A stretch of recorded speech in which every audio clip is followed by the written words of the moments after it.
This is Global Order. I am Hindol Sengupta. I am delighted that the head of the National Maritime Foundation, Admiral Chauhan, has joined me in conversation today. There is much to discuss with the Admiral, including how India could gain a true maritime consciousness, what the bluing of the economy as opposed to the blue economy really means. But I am going to begin with what is going on in the Bay of Bengal and, of course, the Great Nicobar project. Admiral, welcome. Thank you very much, Indore. It's a pleasure and a privilege to be with you. And thank you for having me in the chat. I am delighted to host this podcast with you, and I apologize for the few technical issues that we have had, but I'm delighted finally to be with you. And I want to begin by asking you, just a few days ago from when we are speaking, the National Green Tribunal has cleared the Great Nicobar project, sometimes called the Galathea Bay project, in the Andaman and Nicobar Islands in India's maritime territory. This is an $11 billion project in building never before infrastructure, maritime infrastructure in that region, which has actually not seen much infrastructure built for some time. There are a whole host of plans there, including civilian and military, that will be unrolled, as it were, as part of this plan. I want to begin by asking you what you think of the Green Tribunal's decision and how do you see this project pan out, especially since many people believe this is critical for India to contest China in the Bay in the future. Okay, yeah, you're right about the criticality of development of infrastructure that will support our ability to contest the Chinese designs in the Indian Ocean in general and the Bay of Bengal in particular, both in times short of actual conflict and, God forbid, in times of conflict as well. So let's talk about the Great Nicobar project and its criticality. The thing is that we need to talk about two or three different things which are clubbed together in this project. The first of them is, of course, the Galathea Bay project. Now, the Galathea Bay is a mega project being conceptualized so as to be able to be a transshipment hub for making sure that the Bay of Bengal countries are better serviced at lower costs than is currently the case when we consider the standard transshipment hubs, namely the Port of Singapore and Port Klang and PTP in Malaysia. So if you look at these mega ports, the first object of creating a transshipment hub on the eastern seaboard is really to be able to, as I said, afford a better service. But making a transshipment hub is an enormously expensive proposition.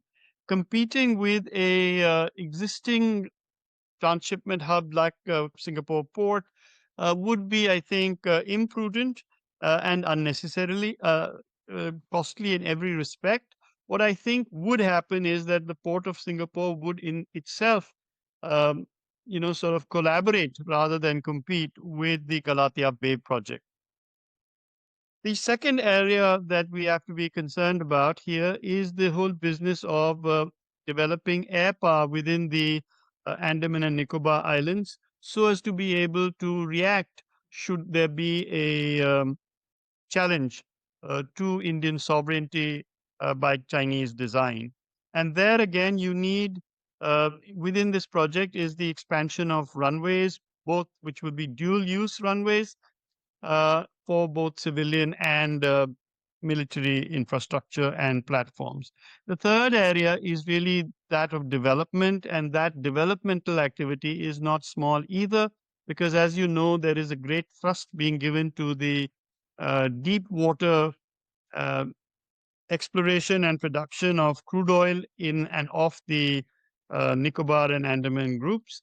And there is considerable hope that this too will be a major game changer insofar as India's dependence upon the imports of crude oil are concerned. And then finally, there is this business of the relationship between the Andaman and Nicobar Islands and the northeast of India through countries like Myanmar, and therefore the need for us to be able to develop strong policing capacities and capabilities in the ANN Islands as a whole require, are necessary if we are going to be able to stop any movement of arms and ammunition, and also illegal immigration into the Andaman and movement of arms, etc., through the Myanmar uh, border areas with India into the Indian northeastern states. That too, once again, requires the development of infrastructure, and therefore this infrastructure development lies at the heart of the Green Tribunal's, the requirement for the Green Tribunal's nod. And now that that nod has been given, there is hope that we will be able to develop the Andaman and Nicobar Islands without necessarily disturbing unduly the delicate ecological balances that must be struck in the islands. I want to also ask you that many people who talk about how vital this project is also talk about how, for instance, there are concerns about Chinese activities in the Coco Islands, for instance, or in Myanmar, the Kaikipu project in Myanmar, and so on and so forth. They also talk about how most likely the Indian naval forces are building something called Project Varsha in these waters, which is, in a sense, a site for us to keep our nuclear submarines. All of this put together makes this very, very vital for us. And there are deep concerns that there are significant Chinese, should I say, deepening of interest in these waters, and also American deepening of interest in these waters. All the more reason for India to really secure its maritime interest and power projection in these waters. How do you look at such arguments? Well, there's much merit in understanding them properly.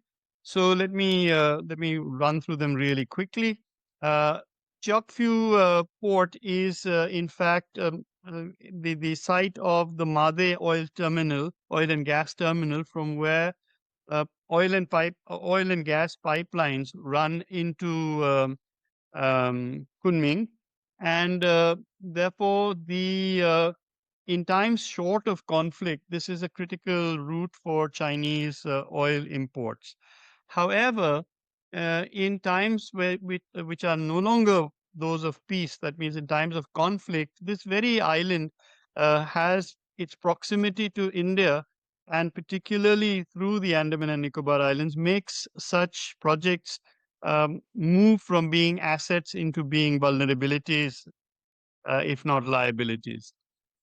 So the Coco Island issue is a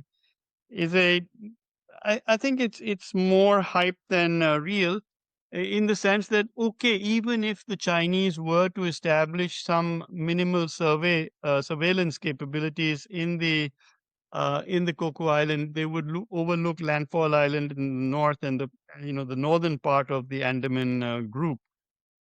Is that desirable? Certainly not. But is that a cause for great alarm? Equally, I do not think so. In any case, the the Chinese, if they're looking at developing something more than surveillance capability, namely airfields, etc., then, although they are less than 22 nautical miles away from landfall in India, they are, the same distance applies the other way around. So you would have a very hard time developing a capability which is so proximate to your adversary that you wouldn't be able to defend it at all. Project Varsha Project Varsha is a separate project. It is on the mainland of India and on the eastern coast.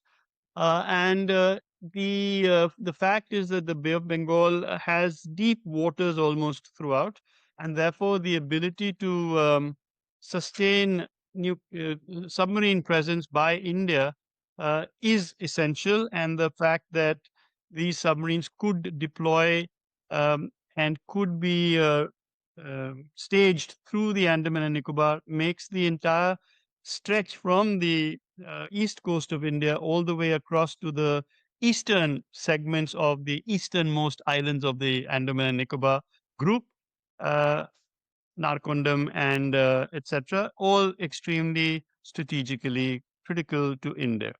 So I think that these areas, this area is going to be a cauldron of geopolitical interest, not only by China, but as you correctly say, also by the United States of America. And while we might wish that the bay and its environs, if you look at the greater Bay of Bengal and you incorporate the term to, or you allow the term to incorporate Malaysia, Indonesia, and Singapore, in addition to the countries of BIMSTEC, then you will see that the geopolitical gameplays unfolding here are likely to be sources of considerable geopolitical interest to a number of countries, only some of which have been named here, namely USA and China. The European Union itself is very interested in this Bay of Bengal, as indeed is Australia. And so India, which is the predominant, preponderant power in this whole Indian Ocean area, clearly has significant and meaningful stakes in maintaining a geopolitically stable Bay of Bengal, Greater Bay of Bengal region. Yeah. In this context, a few years ago, eyebrows were raised in many quarters when Bangladesh acquired submarines. Now, there was a lot of conversation about the source of this acquisition, the Chinese connections, and also the bigger question why Bangladesh was acquiring submarines in the first place. Then there was, of course, when Sheikh Hasina was, in a sense, just before she was ousted from power, there was this whole, question about what kind of maritime assets. Which stakeholder, namely in this case the United States, was looking for in these waters, in Bangladeshi waters, and so on and so forth. There was talk about the Cox Bazar area, and this, in a sense, all these issues made this conversation more volatile. Now there is a new government in power in Bangladesh. How do you see them proceed, or how would you think this situation would proceed in the years and months to come with a new administration in Bangladesh, and indeed, of course, Sheikh Hasina to a degree out of the picture? Well, I think that the situation in Bangladesh and the requirement or the need that the new government during its interim period of governance, and I'm not talking about the BNP in its current stable democratically elected format, was they needed to have a number of significant others, and India always provided this significant other that they could use to focus domestic attention uh, away from the real problems that were afflicting Bangladesh after the ouster of Sheikh Hasina, namely the economic doldrums that Bangladesh was in, the fact that the the amount of turmoil. Money is actually, as Zoltan Medzhey famously said, money is a coward. Money doesn't go where there is excessive turbulence and risk. And so, if a country or an area develops excessive turbulence, money ceases to flow in and out. Now, this is as true for India as it is for Bangladesh, and therefore extended turmoil in Bangladesh will inevitably have an adverse impact upon India's own economy. And therefore, it's in everybody's interest here to try and make sure that stability returns. And with the current election, I think that that element has some hope of succeeding, provided, of course, the new government is able to tackle the economics without having to find a need for a scapegoat or this significant other of which I made reference. Coming to more military actions and more military attributes, I think that the Bangladeshi requirement for submarines, conventional submarines, are classic weapons of sea denial, which means that for a period of time, you may not wish to use a given area of the sea for yourself. You just don't want your adversary to use that area for that period of time. And to that extent, the question then arises as to whom are these submarine acquisitions targeted against?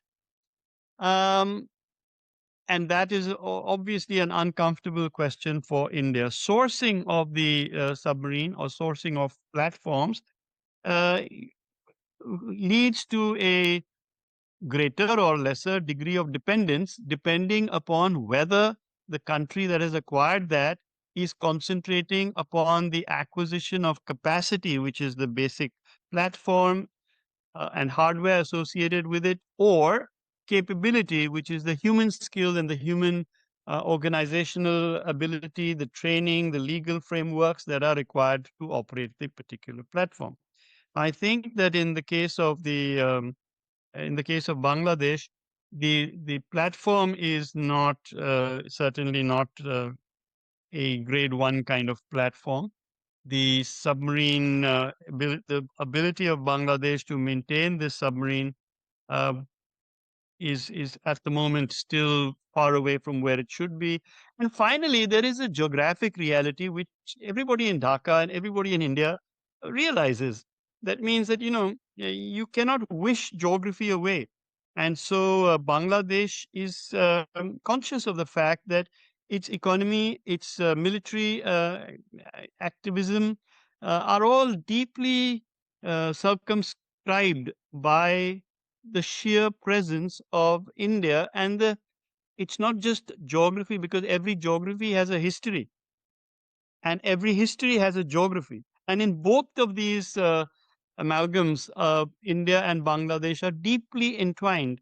It's very difficult for either country to just wish away the other country in favor of, say, a third country that might be willing to stick its oar into these waters uh, over a protracted period of time. You might do it for a short bit, but certainly it's not even a medium term option. The medium term option and long term option is only for India and Bangladesh to mutually reinforce one another, providing the degree of security and the allaying of suspicion that is necessary for economic development and the well being of the people of both countries. Thank you. I want to ask you, even before Muhammad Yunus stepped down as chief advisor to the Bangladesh government with the election of the BNP and Tariq Rahman, in his last televised address, a lot of people noticed that as he spoke about how the seas and the oceans and the Bay of Bengal gave Bangladesh this entire global outreach and ability, perhaps, to build trade and become formidable in trade, he mentions specifically the Seven Sisters without talking about at all about India. Now, this has always been a problem as long as Yunus was there. There have been a lot of conversation about this. This is his constant conversation about, Bangladesh's maritime resources and connecting it to, quote unquote, the Seven Sisters without referencing India at all. Did you see the statement as problematic? And if you did, do you think this is, in a sense, a marker of a deeper malaise? Did I see the situation, the statement as problematic? Obviously. But I want to emphasize that, at least as far as sober Indian analysis is concerned, these are delusional statements. You can delude yourself into believing pretty much anything that you want. And if the if a given group in Bangladesh felt that they were the arbiters of the destiny of the northeastern states of India or any other segment of India, I want to ask them, what have you been smoking, guys? And whatever it is, it's bad stuff. So I think that the geopolitical, the geoeconomic, and the geostrategic realities of the Bay of Bengal, its location, its history, its geography, and India's own development has been so substantial that it is true that from time to time people Yunus did make the statements that they made. It is also true that it's not necessary for us to react or to take significant cognizance of everything that is being said. What it does tell us is that there is a need for even greater Indian involvement in the development and integration, full integration of the peoples of the Indian states of the Northeast. And today, I think that that is very largely the thrust of both government as well as non-governmental entities. It is true that there have been lapses in the past. There have been errors of omission, if not of commission, but all that is in the past. And for Bangladesh to believe that it is a determinant of how trade and economic development will occur in the Northeast is really believing that the only way that we can actually continuously economically support our own northeastern states is through Bangladeshi territory. It is true that for Bangladeshi territory, if it's available, it makes our tasks so much easier and integrates the entire sub-region. But even if it's not, there were many years where Bangladesh was unwilling to allow Indian goods to transit Bangladeshi territory when this similar government was last in power. And you're familiar with the Kaladan multimodal project, Yeah. and you are familiar with the activities that allow this to be developed. So I think that Yunus is probably on. Um, he's slightly antediluvian in his approach, and he's most certainly slightly delusional. Thank you. I had two last questions for you, and if you would take them, sir. Even as we speak, only a few hours before we are speaking, there has been news all around that the third nuclear submarine of India is about to go into service, so to speak, the Aridhaman. There has been a lot of conversation in recent years whether India's deterrence capabilities against China, which is furiously expanding its nuclear capabilities. There was a recent report, which detailed many of the expansions, as it were, of Chinese nuclear capability and how India would counter things like this. Now that we are probably about to get the third nuclear submarine, how do you see this? And of course, my last question, what does all of this mean for the construction of an Indian maritime consciousness? Okay, great. So the lead up and the involvement, or I mean, the discussion wrapped around the Aridhaman is this that nuclear powered submarines present India with the most credible of the legs of the Indian nuclear triad. There might come a time in the distant future in which the subsurface domain will become transparent, but that's not yet. And therefore, the most survivable uh, leg of a nuclear triad is indeed the submarine leg. So, India does not and has never, and I don't think will ever, consider nuclear weapons as weapons of war. Nuclear weapons are weapons of deterrence, they are weapons of resolve, but they are not weapons of war, no matter the platform on which these are carried. Uh, we would like to think that sober thinking similarly pervades the minds of the Chinese, and while there might well be nuclear saber rattling from time to time, uh, it is unthinkable in many respects to believe that nuclear weapons can in fact be utilized in conflict as weapons of war. And many people talk about theater nuclear weapons or low yield nuclear weapons. Please have a look at the Indian nuclear doctrine. It is clear as crystal.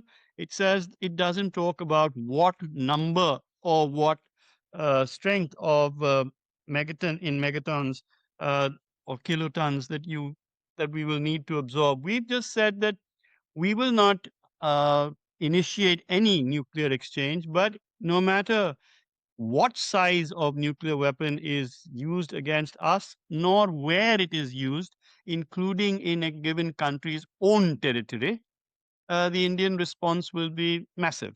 So now, if we are going to think about the unthinkable, then I think that we must draw great solace from the Indian nuclear doctrine. And there are many detractors of the NFU, but I'm not amongst them.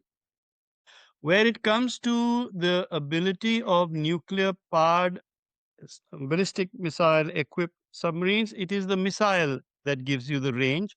The submarine itself does not actually have to go to a given point because intercontinental ballistic missiles, by definition, are intercontinental. And the platform need not necessarily approach the adversary's coast. This is something that both sides recognize in terms of their SSBN. When we talk about nuclear powered submarines which are non nuclear weaponized, then of course we're talking about the SSN or the nuclear powered submarine. That is a different kettle of fish. But since this discussion is wrapped around the SSBN, I think that is what I wanted to say. Now, closely allied to this, but much more pervasive than this particular instigator of discussion is the need for India to have, develop, sustain, enhance its maritime consciousness. We are a country that is like an inverted triangle. The northern segment of this triangle has two vertices. At the northwestern vertex is Pakistan, whose main export and import seems to be terror. At the northeastern vertex is China, which is whose main aim seems to be to change the shape of this triangle in any case. And therefore, India, for meaningful economic progress, can only leverage the internal hinterland and the coastline itself. So it is the peninsula that develops Indian capability. And today you are all familiar that we have 90% of our merchandise trade moving by sea in terms of volume and 67% in terms of value. And therefore, to all intents and purposes, India is an island nation. Now, the problem is, where are the islanders in this island nation? And do we have sufficient numbers? Can you actually make a country which has, as a country's economy moves to an outward leaning one from an inward leaning one, the arena of national concern automatically shifts to the oceans and the seas. So, as we look outwards, the need for us to develop maritime um consciousness in everything that we do is acute. And yet, if you look at our academic syllabi, you can go through a 24-year scholastic journey from kindergarten to a postdoctoral position and never once have been formally taught about the word maritime or its connotations. It's ludicrous. We have 9 coastal states, and yet we have no stories that are being narrated about the Indian fisher folk, the Indian seafarer. Why are why are we only limiting ourselves to Ernest Hemingway's Old Man and the Sea? Where are our old men and the sea? In other words, in every single Indian coastal state, 9 of them, and the 4 union territories which have coastlines, how many fishing villages are there? Aren't there thousands, thousands upon thousands? Don't each of these fishing villages have their great loves, their great hatreds, their great vendettas, their great uh, triumphs, all wrapped around the sea? And yet, we don't have any stories. There are no movies. There are no popular literature. And even in the formalized system of education, you find that there is a complete absence of this business of the term maritime. Now we have some champions For example, we're now seeing some amount of movement in people like Sanjeev Sanyal who are pressurizing the government to incorporate within the NCERT textbooks stories about true stories about Indian seafaring.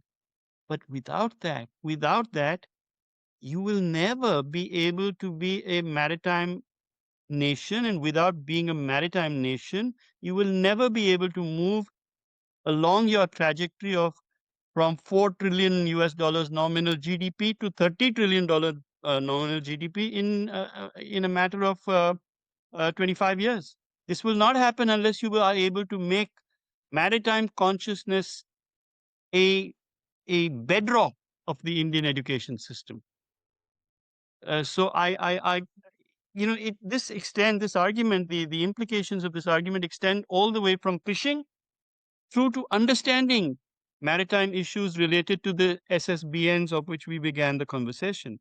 So I think that it is not only critical, it's a sine qua non for the development of India's economic well-being. And I think that it's not enough for us to make it. It is commendable to say that Lothal is being built, that there are museums being built. If our museums are still going to have the predominant sign being "Do not touch," I think that we're missing the woods for the trees here. Of course, I could go on at length about this, but I'm conscious of the fact that time is not infinite. So I wanted to say thank you very much for allowing me the amount of time that you did. Thank you. Before you go away, I mean, I'm sorry I said the last two questions, but I must ask you. This is connected because when you were speaking, I realized that this is, of course, connected to the distinction you often draw, and this will certainly be my last question, between the blue economy and the bluing, as you call it, of the economy. What is the Yeah. distinction do you, I mean, I understand conceptually the distinction you draw, but perhaps you would like to talk about it, on why you draw this distinction and why it's important. So, I've spent about, when we talk about the blue economy, it's important to be able to understand that the economy model that we currently have is called the brown economy, which is like a virus economy where a virus settles upon a host, consumes all the resources of the host. And when the host has no more resources to offer and is quite clearly dead, then the virus gets up and moves to another host. Our problem, of course, is that we do not have another host. We don't have a planet Bravo. And therefore, we need to shift away from this to a more sustainable model. Everybody recognizes that. And so you come to the green economic model. And the green model of the economy, or the green economy, is one which says that, look, we can no longer afford any further environmental degradation. We cannot afford any more imbalance being injected into the ecological balance that nature provides. And we must be able to harvest all resources sustainably. But it's a land centric approach. The blue economy differs from the green economy only in one respect. It places at the center the single fact that the oceans are the font of all life on earth.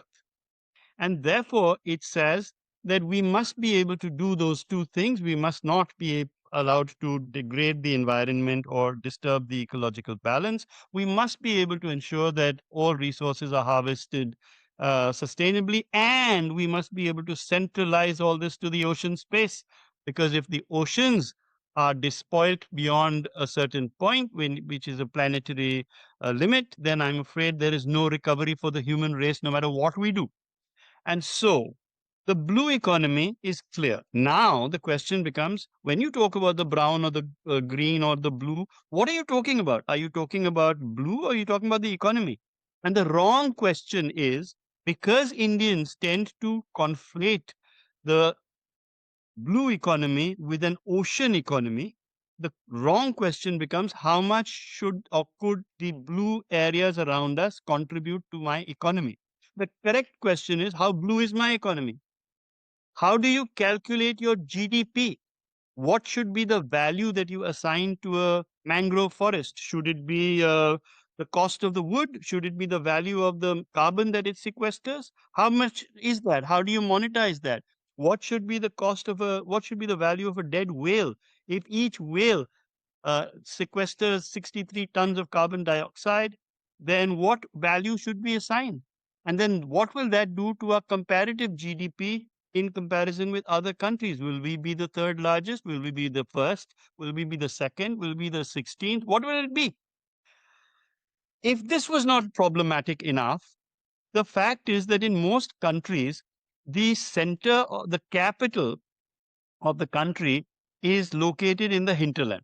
And there is an intuitive sort of belief that this blue economy business is all something to do with the coastal areas and the littoral spaces and not anything to do with us yet.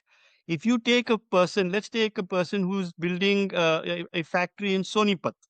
Now, Sonipat is quite far away from the sea, and yet that particular factory will generate one of two kinds or both kinds of waste. It will generate effluent waste, and that effluent will go from one water body to the other into the sea, and or it will generate solid waste, and then some smart aleck will put that solid waste into a landfill. Then God will make it rain.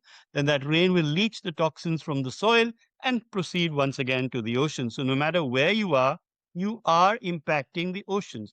And by corollary, the oceans are going to impact you. And for this to be understood, you must be able to be clear that the blue economy is not to be analyzed by asking stupid questions like which sectors contribute or constitute the blue economy. It is the entire economy. And to be able to generate this understanding, I think that it is high time that we abandon this noun adjective combination of blue economy, no matter how popular it is, to a verb object one of bluing the economy. So, what do we need to do? We need to blue our economy. Which part of the economy? The whole economy. Which sectors? All sectors. So that we do not worry about only how much contribution is being made by fish catch to the Indian economy, but how are we addressing the whole business of the oceans in which those fish lie, in which those fish live? How are we going to address that sitting here in Delhi, in Punjab, in Himachal, in Madhya Pradesh, in Rajasthan, in Jammu and Kashmir, in Leh and Ladakh, and all of these areas? So, in unless we understand that the blue economy is not an ocean economy, it is an ocean economy which says that okay, from the ocean I'll be able to have X percentage feeding into my GDP. The blue economy is not the ocean economy. The blue economy is the entire economy. And therefore, for us to be able to make sure that we can actually rescue the blue economy from economists, if you'll pardon my saying so, we need to change this, as I said, this noun adjective thing of the blue economy into a verb object thing of bluing the economy throughout the country. And not only throughout the country, we must be the champions of how should we affect the bluing of the regional economy, because the oceans are a single space. There is only one world ocean. There might well be four ocean basins, but the world ocean is only single. I think I'll stop there. Thank you.